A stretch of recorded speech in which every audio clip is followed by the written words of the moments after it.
All right, today let's talk about compressors. These are compressors you're going to find in smaller refrigeration systems, home air conditioning units, light commercial, pretty much the workhorses you'll find out there a lot. These are, this style is a piston type hermetic compressor. You're also going to come across a lot of scroll compressors with the vanes in here for to handle the compressor action. So two different types of compressors you're going to see. Tall are going to be the scroll, the shorter, fatter ones are going to be the piston reciprocating type. Electrically, very similar, not a whole lot of differences, and you wouldn't be able to tell the difference looking at it electrically. So that makes that easy. Residential equipment, of course, is all going to be single phase. A lot of commercial properties are going to be single phase, but you'll also find three phase on commercial type work. So that's kind of the major types of compressors, and this is probably 85 to 90% of what you're going to see. It's real critical that you understand compressors and electrically how they work, and so it's essential for you as a service technician that you understand the electrical end of compressors.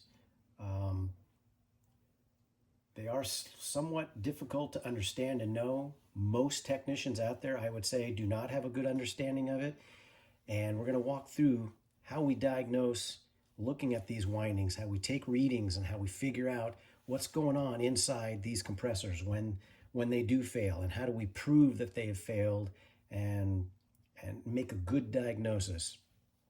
Making a good diagnosis on compressors, I would say, is probably one of the top three skills a service technician, a good service technician, is going to have. It separates the good from the great technicians. Just being able to understand how to properly diagnose compressors, either good or bad. If you think about it, these compressors, average cost is about $1,000. Commercial can go into multiple thousands of dollars. Your decision on whether this compressor has failed or not will be something the customer is going to have to determine. Do I spend $3,000 or $4,000 on replacing a compressor, or am I going to get rid of the entire piece of equipment and buy a whole brand new piece of equipment? Probably $8,000, $10,000, $15,000. The price just goes up from there. So we're forcing the customer to make some big financial decisions. There's a lot of times at this point, customers will get a second opinion from another company. It's just like taking your car in and they tell you it's going to be a $5,000 or $6,000 repair. You know, it would make sense for you to just take it down the street to another auto vendor and have them take a look at it and see what they think about it. Could save you a tremendous amount of money. And unfortunately, technicians make mistakes. When they make mistakes and another contractor comes in and finds that mistake, and maybe the potential problem is only a couple $100 problem and not a several $1,000 problem, it makes you look bad, makes the company look bad. It's a point where some customers will even change contractors, and just because of the loss of faith they've had from your diagnosis and what you just found. So understanding this is critical. This is a big ticket item you guys need to know. So if we look at our diagram here, these three terminals are these three little black dots. When I look at the terminals on my picture here, I've represented them as three dots.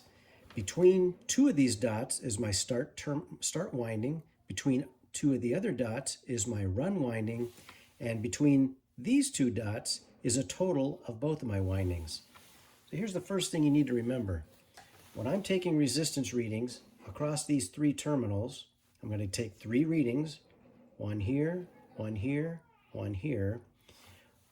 Those three readings, the highest reading I get is going to be my total windings. It's going to be between here and here, reading through both of my windings. The next highest reading will be my start winding. So between common and start will be my next highest reading. And then my lowest reading is always my run winding.